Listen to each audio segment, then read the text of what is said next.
এক লোক রাসূলের কাছে গেল, ইয়া রাসূলুল্লাহ আমাকে একটু দেন।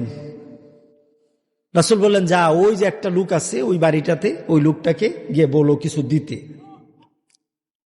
সুবহানাল্লাহ বললেন না? হযরত উসমানকে দেখাই দিলেন, যা ওই বাড়িতে যাও, ওই লোকটাকে বলো তোমার দিয়ে দিবে। এরপরে বাড়ির কাছে ডাক দিল, বাড়িতে কেউ আছেন? এমন সময় দেখে উঠানে একটা লোক, সে বসে আছে। কি অবস্থা? ওই যে বিভিন্ন ধরনের শস্য, গম টম পরে আছে না, উঠানের মধ্যে গম বিভিন্ন জিনিস পরে আছে, সে একটা একটা করে টুকাইতেছে।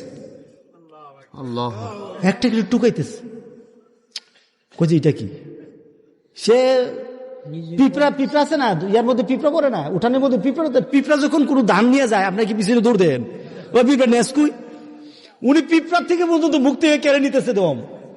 আর কি ব্যাপারটা কি?